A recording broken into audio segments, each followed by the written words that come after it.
All right, so today we're going to be tackling U.S.-China-Taiwan relations. Oh, boy. And you've sent us some news articles, a Yes. Wikipedia entry even, Uh-huh. and they're all kind of buzzing about this seemingly small change on the U.S. State Department website Right. that's causing a lot of, ripples at the moment. Yeah, it's amazing, isn't it, how, just a little bit of wording, can send such shockwaves around the world. Yeah. Especially when we're talking about Taiwan, which is a place that's been, kind of walking this geopolitical tightrope for decades. Right, exactly. So we're going to unpack what happened, why China's so angry, and what this all means for Taiwan's future. Okay. But I think first we have to address the term Yes. Taiwan independence, because Yes. it's a very loaded term. Yes. And it means different things to different people. Absolutely. And I think understanding those nuances is going to be key to kind of grasping the whole situation. Yeah. So let's start with the spark that ignited this firestorm. Okay. What exactly did the U.S. change on their State Department website? Well, they removed this sentence that had been there for a while that said, we do not support Taiwan independence. Oh, wow. And that's not all. Oh, there's more. Yeah, they also added the line about Taiwan working with the Pentagon on a tech and semiconductor project, Uh-huh. and a note about supporting Taiwan's membership in international organizations where applicable. So even though the U.S. is saying, their official position is unchanged, Right. removing that one sentence seems like a very deliberate move, wouldn't you say? Yeah, I mean, I'd agree with that. And I think it's not just about the words themselves. Yeah. It's the global perception. This is being seen as a signal from the U.S. that they're, Yeah. increasing their support for Taiwan, which, of course, has sent Beijing into a bit of a tailspin. Yes, let's talk about China's reaction because they are not pleased. Yeah, to put it wildly, Yeah. they see this as like a, kind of a slap in the face to the one China policy, Right. the one that recognizes Beijing as the sole government. Right. So they view this website tweak as like a challenge to that principle. Mm-hmm. And they're accusing the U.S. of, emboldening separatist forces in Taiwan. Right, and they've made their displeasure very clear. Oh, yeah. They're demanding that the U.S. reverse this mistake to avoid jeopardizing relations and peace in the Taiwan Strait. Right, and of course we can't forget about the military threat hanging over all of this. Right. President Xi Jinping has himself said that, he's willing to use force if Taiwan declares independence. Wow. So the stakes are incredibly high right now. So we've got the U.S. seemingly siding closer to Taiwan. We've got China responding with some pretty serious warnings. Yeah. What about Taiwan? How are they dealing with this increasingly precarious position? Well, Taiwan's in this really interesting but delicate spot, right? They function with what we call de facto independence. Right. They have their own government, military, currency, passports, the whole nine yards. Right. But this independence isn't formally recognized by most countries. Okay. I mean, only a handful of countries have official diplomatic ties with Taiwan. Right. It's like you're trying to play on the world stage, but most of the players don't even acknowledge you. Exactly. Yeah, it's a tough spot to be in. Yeah. But here's the surprising part. Okay. Even with all this pressure from China, most Taiwanese citizens actually favor the status quo over a risky push for formal independence. That is surprising. So they would rather have stability even with China breathing down their necks than to fully declare independence. Yeah, it seems so. Yeah. They recognize that pushing for formal independence could really trigger a dangerous reaction from Beijing. Right. So they're opting for a more pragmatic approach, Right. Well, that brings us back to that term that we mentioned earlier, Taiwan independence. Because Yeah. even within Taiwan, there's not a single definition, is there? No, you're right. Yeah. And this internal debate adds yet another layer of complexity to the situation. Right. And you dug into the Wikipedia page a little bit. I did. And it mentioned two main camps in Taiwan, the Huadu and the Taidu. That's right, yeah. So the Huadu faction thinks that Taiwan is already independent. Uh-huh. They point to the fact that they function as the Republic of China Right. with their own systems and government. So in their eyes, a formal declaration is unnecessary. Yeah, they basically say that Taiwan already ticks all the boxes of a sovereign state. Right.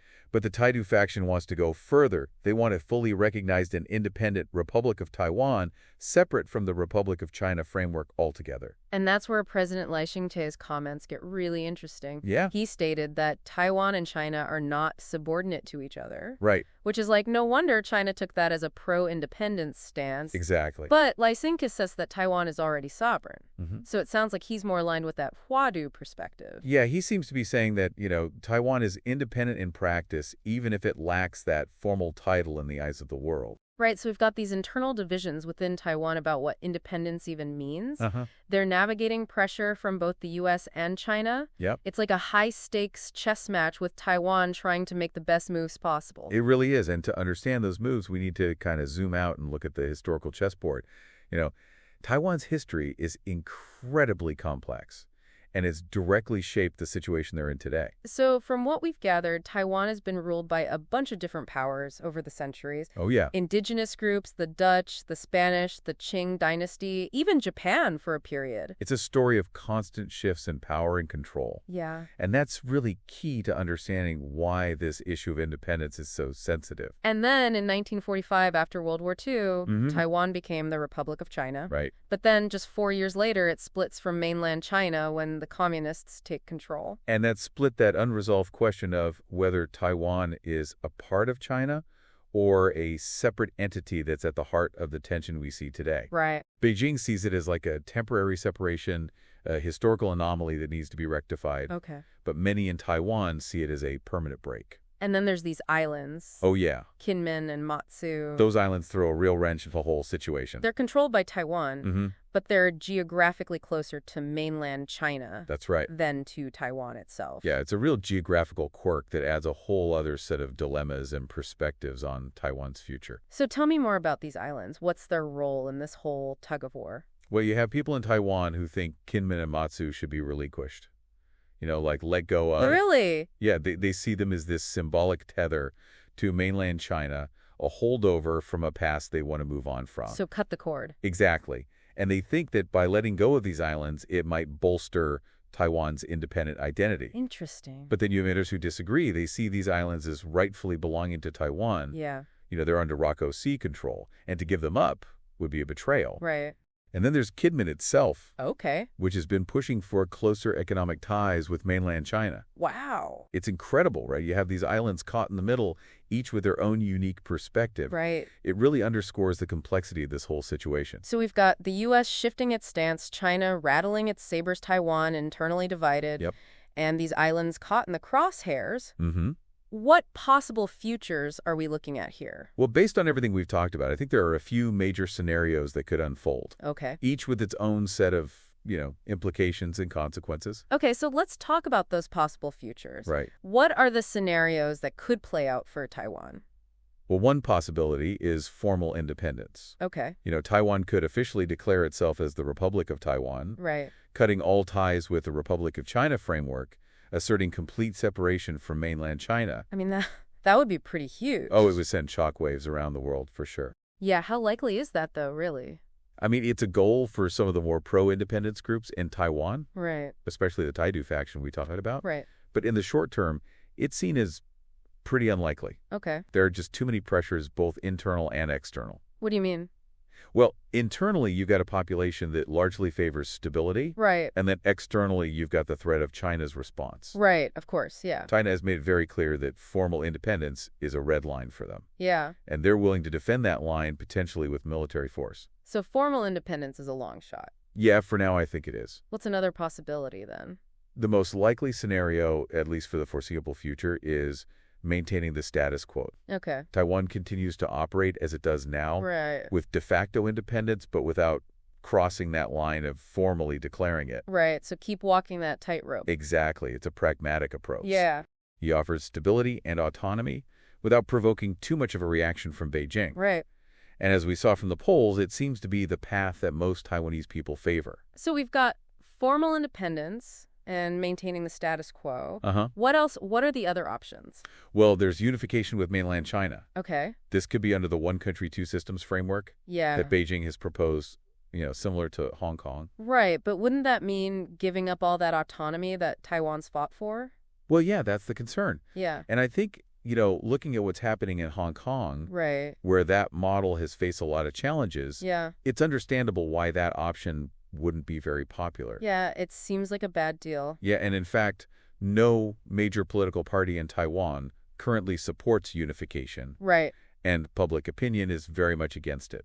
So we've got a bold declaration of independence. We've got the cautious continuation of the status quo and the undesirable prospect of unification. Yes. What's the fourth possibility? Unfortunately, it's the one that's the most worrying, and that's military conflict. Right. China hasn't ruled out the use of force to bring Taiwan under its control, and President Xi's statements have, indicated a willingness to consider that option. Yeah, that's a scary thought. It is. It's a conflict that could have devastating consequences Yeah. for the entire region, not just Taiwan and China. It's a lot of pressure. It really is. To think that every decision that Taiwan makes could potentially lead to that outcome. Exactly. They have to balance their desire for self-determination with this very real threat Yeah. from a powerful neighbor. And I think it's important to remember that these aren't separate things. It's Right. not like it's going to be one or the other. It Exactly. could be like a chain reaction. Right. One could lead to another very easily. Yeah. A move towards formal independence could trigger a military response. Right. Conversely, increased pressure from Beijing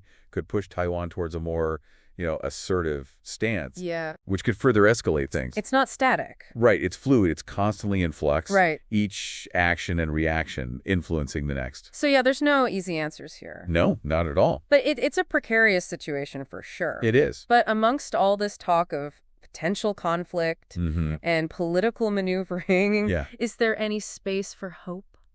That's the question, isn't it? Yeah. And it's one that the Taiwanese people are grappling with every day. Right. But they've shown incredible resilience throughout their history. Yeah. They've built a vibrant democracy under immense pressure. Right. And they seem determined to chart their own course, however difficult that might be. So while the future is uncertain, there's still that determination and hope Absolutely. that they can figure this out. And that brings us to a very intriguing thought. Okay. One that's worth considering as we kind of wrap up our discussion today. I'm listening.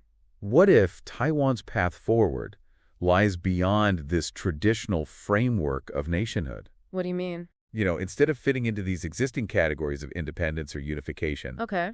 what if they create a new path? Okay. What if they leverage their unique position, their technological prowess, their democratic values, to create a model of sovereignty that defies expectations? So they could become like a global leader. Yeah. Things like tech innovation, democratic governance. Exactly. Environmental sustainability. They could show the world that a nation's strength isn't just about military might. Right. It's about connection and collaboration. And contributing to the global good. Exactly. That's a powerful vision. It is. And while the path ahead for Taiwan is definitely full of challenges, it also holds immense potential Right. for innovation and transformation, not just for Taiwan itself, but for how we all think about nationhood in this increasingly interconnected world. Right. And I think that's the key takeaway for all of us. Yeah. Taiwan's story is a microcosm of the challenges and opportunities we all face.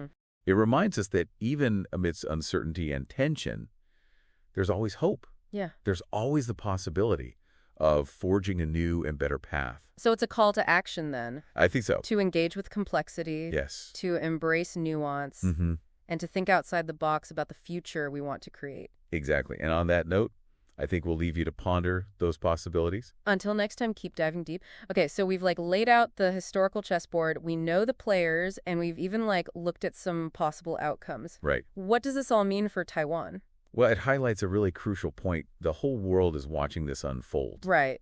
And I think sometimes we forget that Taiwan isn't just an island caught in this regional power struggle. Right. It's a global hub. Yeah. Especially for technology. Right, like semiconductors. Exactly, those tiny chips that power everything these days, our phones, our cars, even weapon systems. And we talked earlier about the State Department website Change and how they highlighted Taiwan's work with the Pentagon on semiconductors. Yeah. So clearly Taiwan's fate is very much tied to this global tech landscape. Absolutely. Any kind of disruption in Taiwan, whether it's military conflict or even just economic pressure, it would have massive ripple effects on global supply chains. It's we've already seen some of those chick shortages. Exactly. It was just a taste. Imagine it on a much larger scale. Right. And you start to see how serious the potential economic fallout could be. So this isn't just about countries flexing their muscles. Yeah. This is about technology that impacts all of us. Yeah, this is about the things that literally make our modern world function. And that's why I think it's so important for us to try to understand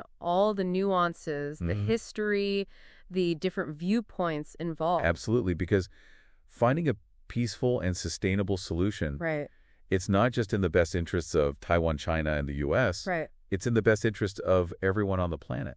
And I remember you mentioned earlier this idea that Taiwan could kind of forge a new path altogether, Right. one that redefines what it means to be a sovereign nation in the 21st century. Yeah, what if instead of getting caught up in these old definitions Mm-hmm. of independence or unification, Taiwan just creates a new model? They could become a leader in so many ways. Oh, absolutely. Tech innovation, democratic governance, environmental sustainability, Exactly. and show the world that strength comes from collaboration, not military might. It's a powerful vision, and I think it could inspire other nations and regions Right. that are facing similar challenges. What if sovereignty becomes less about controlling territory and Yeah. more about global cooperation? And that, I think, is one of the most hopeful takeaways from all of this Yeah, Taiwan story. It's like a microcosm of the bigger challenges right. and opportunities that we're all facing in the world today. Yeah, it's a reminder that even when things feel uncertain, there's always a chance to create something new and better. Exactly, and maybe that's the call to action for all of us, What do you mean? to really engage with complexity, Right. to try to understand different perspectives, Yeah. and to think creatively about the future we want to build. So until next time, keep diving deep.